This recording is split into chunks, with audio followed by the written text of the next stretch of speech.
ओम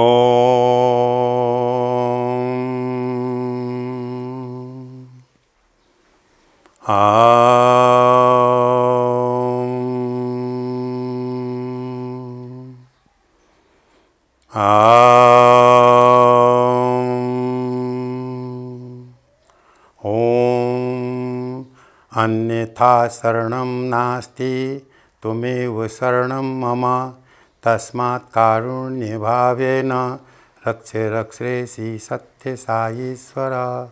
ओम शांति शांति शांति। ओम साईराम। भगवान का श्री चरण कमल में साष्टांग दंडवत अनि दर्शक सबै साईरामहरुमा मेरो हृदयदेखि हार्दिक साईराम। साईराम। अहिलेको जो सांसारिक परिप्रेक्ष्यमा जुन एउटा कोरोना भाइरस भन्ने जुन एउटा दहशत छाइरहेको छ, यो कोही पनि यस त्रासबाट बचेको देखिएन। तर यसमा मेरो भन्नु तात्पर्य के छ, भगवान श्री सत्य साई बाबा का अनुसार चिंता उसी का करो जो अनहोनी होए, अनहोनी होती नहीं, जो होनी वही होए। भगवान को भनाइको अनुसार यसमा डर त्रास मान्नुपर्ने कुरा केही छैन। जे हुनु छ त्यो नभई सुखै छैन, जो हुनु छैन त्यो हुँदै हुँदैन। अर्को भगवानले एउटा हामीलाई वर्ड पनि बक्सेको छ, why fear when I am here. यो एउटा हामी साई भक्तहरूले एउटा हतियारको रूपमा प्रयोग गर्नुपर्छ। कहीँ न कहीँ डर त्रासहरू आयो भने यसलाई पढ्न सक्नुपर्छ। मलाई त कस्तो लाग्छ भने यो जुन कोरोना भाइरसको जुन त्रास छाइराखेको छ, मलाई त कहीँ न कहीँ यो हामीलाई किसिमको वरदानै भएको जस्तो लाग्छ साईराम। किनकि हामी अहिले बाहिर जानु हुँदैन, कर काप अनुसार घरमै बस्नुपर्छ। घरमा बस्ने भनेको भगवान श्री सत्य साई बाबाको अगाडि बस्यो, उहाँको नाम लियो, उहाँकै मन्त्र पढ्यो, उहाँकैमा आनन्दसँग बस्यो, हाम्रो टाइम राम्रैसँग बितिरहेछ। साईराम। भगवानले भन्नुभएको छ हामीलाई एउटा के भनौँ, अब अंग्रेजीमा भन्नु पर्दा मिजाइलै हो कि एउटा गायत्री मन्त्र। त्यो गायत्री मन्त्र हामीले चाहिँ बिहान अनि दिउँसो जुन टाइम ब्रह्म मुहुर्तमा या बिहान कुनै टाइममा या 12 बजे, त्यसपछि साँझमा यसलाई एटलिस्ट कम से कम 3 चोटि पटक यसलाई चाहिँ हामीले पढ्न सक्नुपर्छ। तर मेरो एउटा अनुरोध के भने यो गायत्री मन्त्र पढ्दा कम से कम आफ्नो शुद्धतालाई यसले ध्यान गर्नुपर्छ। भगवानले यो पनि भन्नुभएको छ कि तपाईलाई शङ्का छ, शुद्धता छैन भने भगवानलाई हृदयमा स्थापित गरेर भगवानको नाममा पढ्नु। मेरो कुरा गर्नु पर्दा हामी अहिले चाहिँ 2 टाइम बिहान र बेलुका गायत्री मन्त्र पढ्ने गरिरहेको छु अनि त्यसैको साथमा एउटा महामृत्युञ्जय मन्त्र पनि पढिरहेको छु। यो मौका एउटा सुनौला जस्तै लाग्छ सबै भगवानप्रति आधारित सबैले यो एउटा चाहिँ भगवानको नाम स्मरण गरेर बस्न सक्नुपर्छ। हामीलाई मृत्युदेखि कुनै किसिमको डर हुनु हुँदैन। मृत्यु त अवश्यभावी छ। यो कोरोना भाइरसले नभए अर्को कालले मर्ला, त्यसकारण हामी त्यसमा डर लिनु हुँदैन। किन हामी मर्ने नै होइन। हाम्रो त न कुनै जन्म छ न कुनै मृत्यु छ। यो शरीर जन्मिन्छ, यो त मृत्यु सम्भावै छ। किन कि यो पृथ्वी नै त्यसो, जे आउँछ त्यसलाई जानै पर्छ। त्यसकारण त्यसरी हामीले यसलाई लिन सक्नुपर्छ।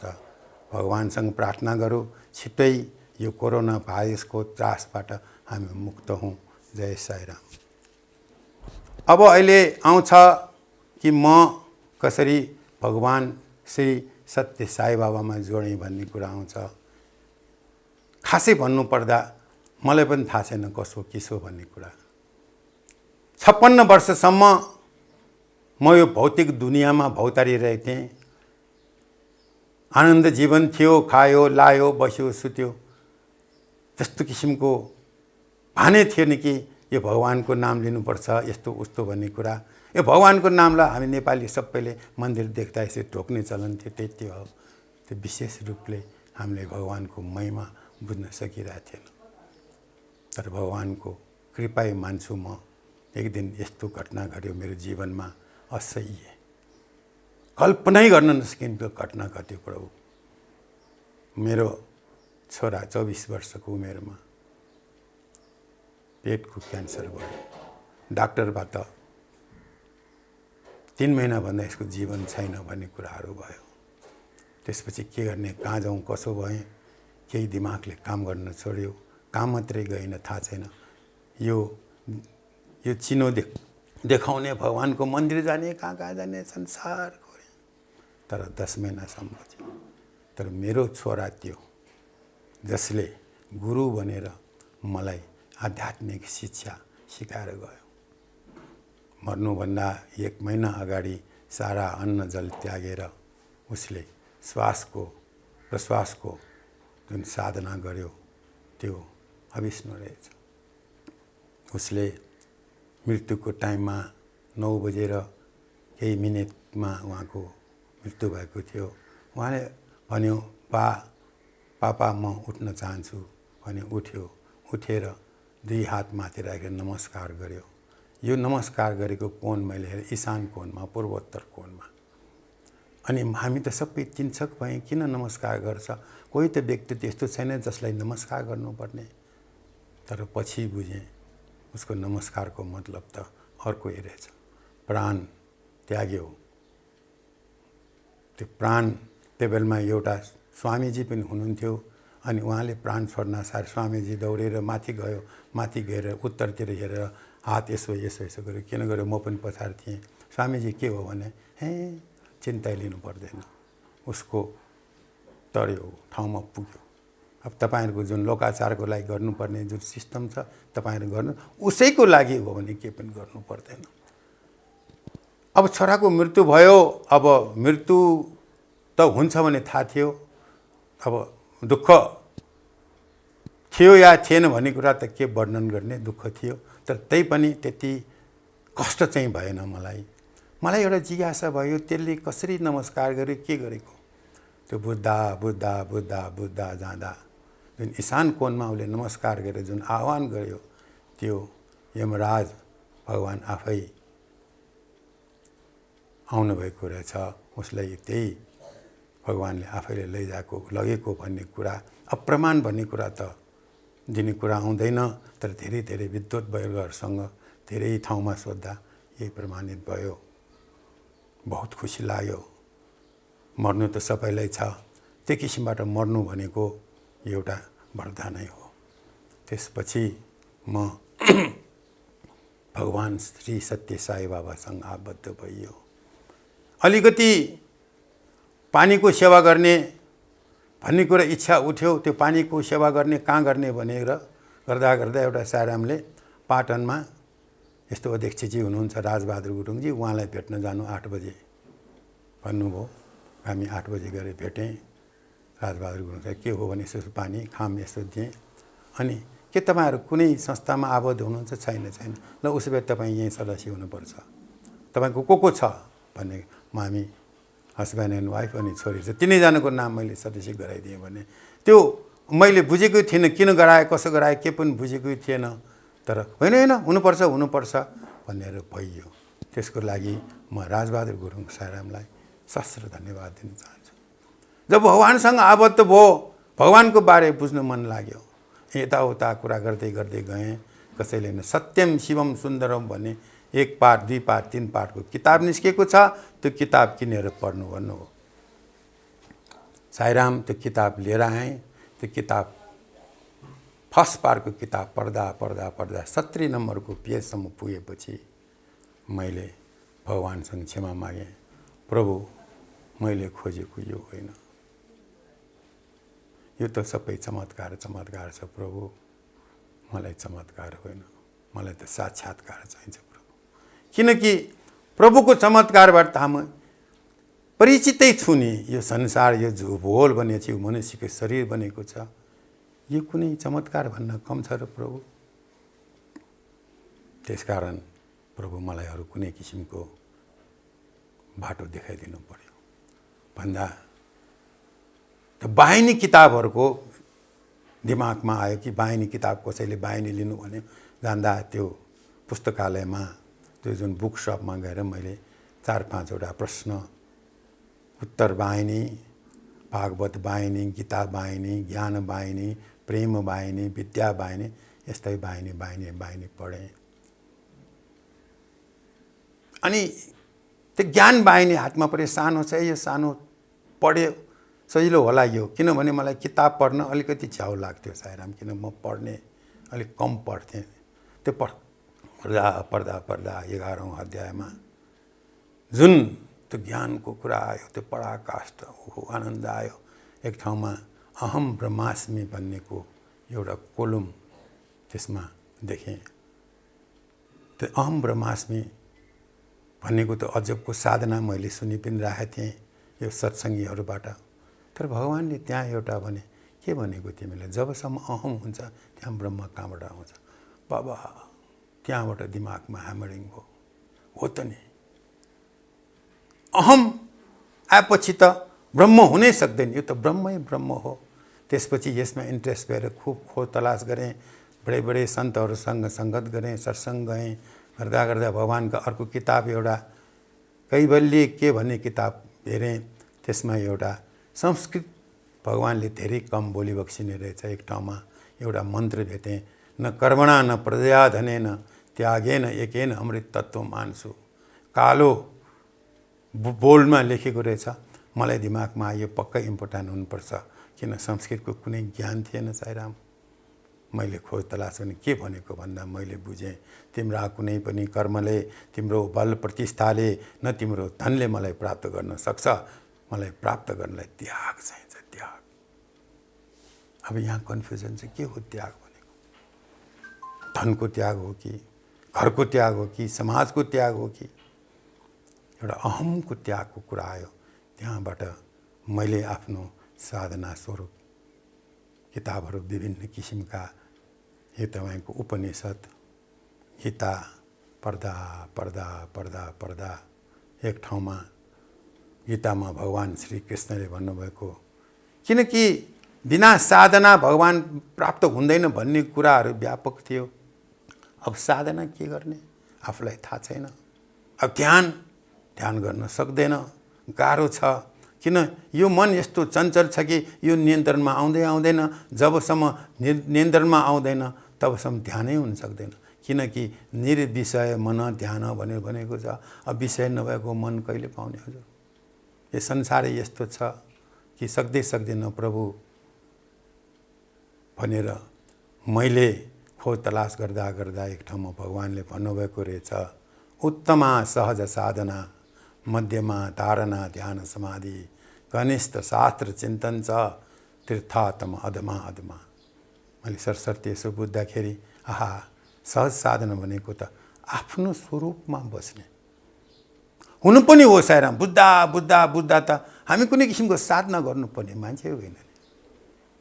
किन हामी त यो शरीर होइन, हामी त शुद्ध आत्मा हो, चेतन हो। हामीले के गर्नुपर्छ?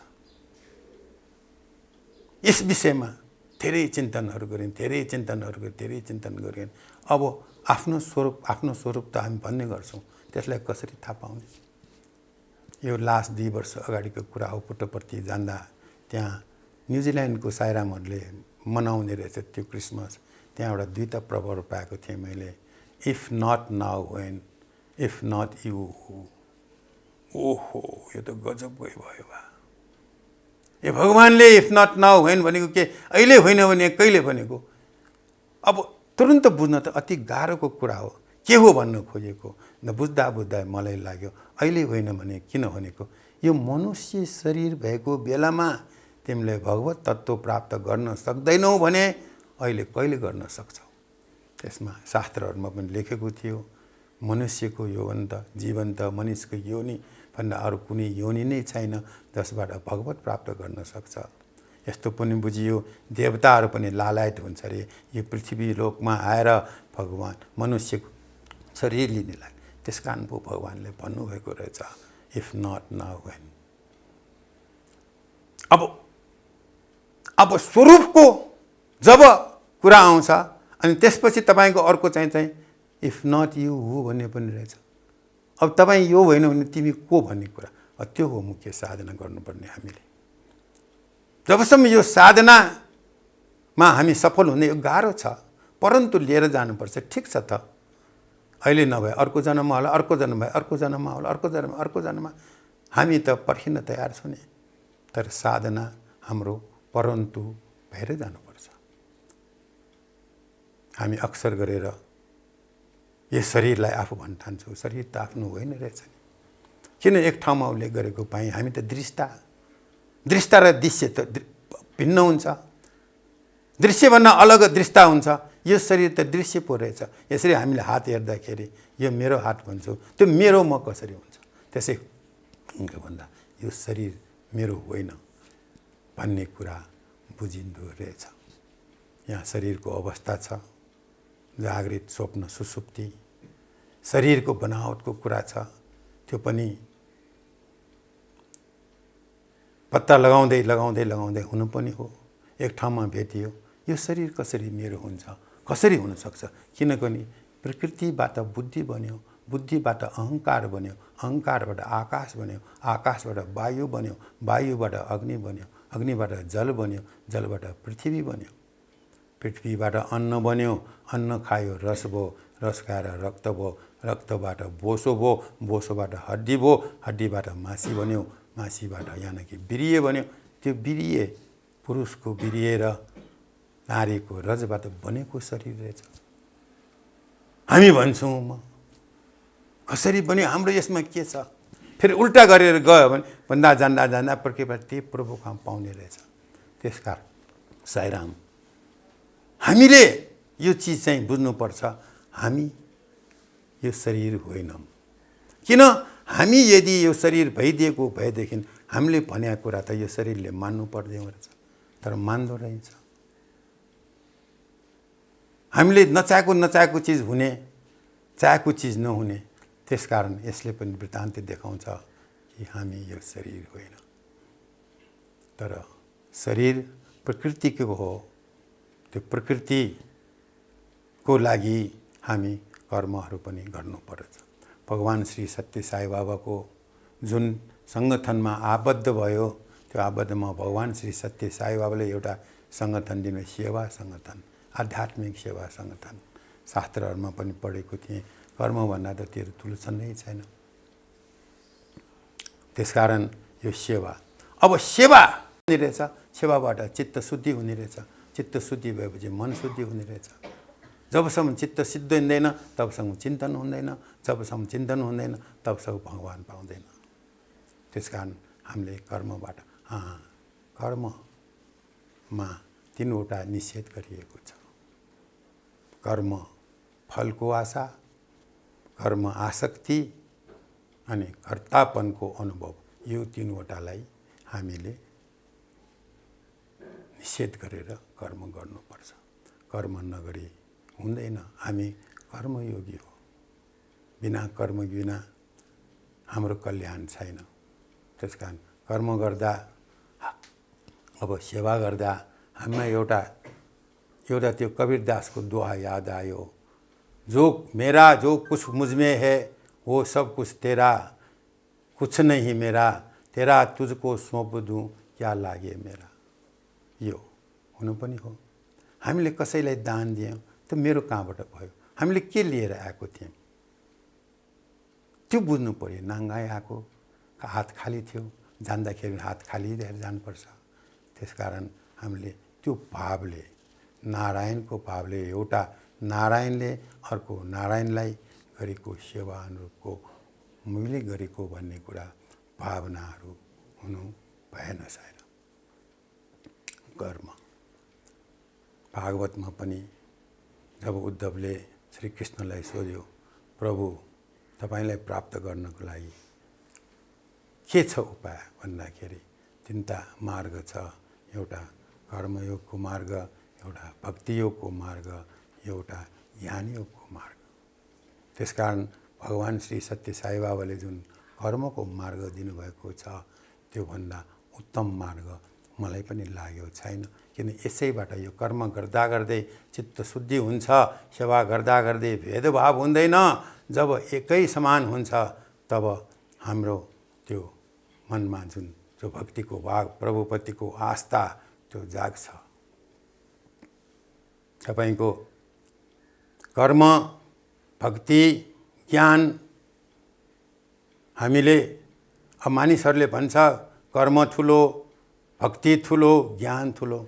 त्यो सबै आफ्नो आफ्नो किसिमको फिलोसफी हो। कर्म बिना भक्ति हुँदैन, भक्ति बिना ज्ञान हुँदैन, ज्ञानभन्दा बाहेक फेरि कर्म हुँदैन, कर्म बिना भक्ति हुँदैन। यो तीनवटाको सम्मिश्रण हामीमा मिलेकै हुनुपर्छ सायद। अब कर्ममा गीतामा भगवान श्री कृष्णले भनेको कर्मण्येवाधिकारस्ते, लोमन पछि बिर्सिएछ, कर्मण्येवाधिकारस्ते फलेषु कदाचन मा कर्म फल हेतु मा ते संगस्तव मा ते संगस्तव कर्मणि। सरी अलिकति भक्तिमा अनन्या चिन्तयन्तो माम ये जना पर्युपासते तेषां नित्याभियुक्तानां योगक्षेमं वहाम्यहम्। ज्ञानमा श्रद्धावान लभते ज्ञान, श्रद्धा नभइकन ज्ञान प्राप्त हुँदैन। कर्मको अघि मैले भने फलासक्ति, कर्तापनको अनुभव अनि आसक्ति अनि फल, त्यो दुईको तिनटै पर्नुपर्छ। अब भक्तिमा अनन्या चिन्तयन्तो माम, भगवान श्री कृष्णले पनि भन्नुभएको छ कि अनन्य भनेको अरू कोही भन्न मेरो मात्रै, जसले भक्ति गर्छ। योगक्षेमं वहाम्यहम् भएको तिम्रो प्राप्तिको सुरक्षा अनि अप्राप्तिको प्राप्ति, यो दुईटाको ग्यारेन्टी मैले दिन्छु। भगवानहरू यति दयालु हुनुहुन्छ कि हाम्रा कुनै पनि गल्तीहरूलाई माफी गर्नुहुन्छ। उहाँ जस्तो दयालु अरू कोही यो संसारमा हुनै सक्दैन। त्यसकारण भगवानलाई याद गरिराख्नुपर्छ। गाह्रो छैन, धेरै गाह्रो भन्छ मानिसहरूले, यो गर्नुपर्छ त्यो गर्नु, त्यसो केही पनि होइन। भगवान भन्नुहुन्छ कि मेरो नाम स्मरण गरे पुग्छ, नाम स्मरण बाहेक अरू केही छैन, र नाम लियो, नामैले तिम्रो कल्याण हुन्छ, हुनु पनि हो। नामबाट भगवान श्रीकृष्णले भन्नुभएको छ अर्जुनलाई, हे अर्जुन तिमी अहिले जेसुकै गर, जे गर मतलब छैन, अन्तिम समयमा यदि तिमीले मेरो नाम लियो भने तिम्रो कल्याण हुनेछौ। तर अन्तिम समयमा हामीलाई नाम लिनु गाह्रो हुन्छ, याद हुँदैन, कुन कष्ट भोगिराखेका हुन्छ, आया यताउता दुखिरहेको हुन्छ। त्यसकारण त्यो बानीको लागि हामीले अहिलेदेखि नै नाम स्मरणलाई कन्टिन्युटी दिन सक्नुपर्छ। नाम स्मरण भनेको तपाईँले बोलिराख्नु नै पर्दैन। एउटा नाम स्मरणलाई प्र्याक्टिस गर्दा गर्दा यो श्वास प्रश्वासमा राखिदिनु भयो भने तपाईँको कुनै पनि कार्य गरिराख्नु भएको छ, त्यो श्वास प्रश्वास अन्तर्गत त्यो नाम स्मरण र जपिराखेको हुन्छ। त्यसकारण नाम स्मरण नै यस्तो एउटा मन्त्र, यो नै हो मुख्य तपाईँले तर्ने, यो जुन तर्न हामी यहाँ जुन लोकमा आइरहेको छ, हाम्रो उद्देश्य के हो भन्ने कुरा भगवत प्राप्ति हो। त्यो भगवत प्राप्ति नै हाम्रो प्रयत्न हुनुपर्छ। त्योभन्दा अरू कुनै किसिमको यताउता हेर्ने कुरै छैन। त्यसकारण हामीले भगवान श्री सत्य साई बाबाको कुरा गर्नुपर्दा आँखाबाट आँसु आउँछ। उहाँको खास किसिमको मसँगको अनुभव भन्ने हो भने तपाईँको त्यति भन्न लायकको अनुभव त छैन, तर मलाई चाहिँ यस्तो लाग्छ कि जुन उहाँको कृपाबाट म रूपान्तरित भएँ, त्योभन्दा ठुलो कृपा त अरू के हुनसक्छ, त्योभन्दा अरू चमत्कार के हुनसक्छ। म कस्तो व्यक्ति थिएँ र कस्तो भएँ। भगवान श्री सत्य साई बाबाको गुण गाएर मैले सक्दिनँ। म ब्रह्माण्ड नायक, उहाँको बयान गरेर हामीले सक्ने चिज होइन, किनकि उहाँको के बयान गर्ने, हामी सक्दैन। साईराम, यति भनेर म आफ्नो यहीँ टुङ्ग्याउन चाहन्छु कुरा।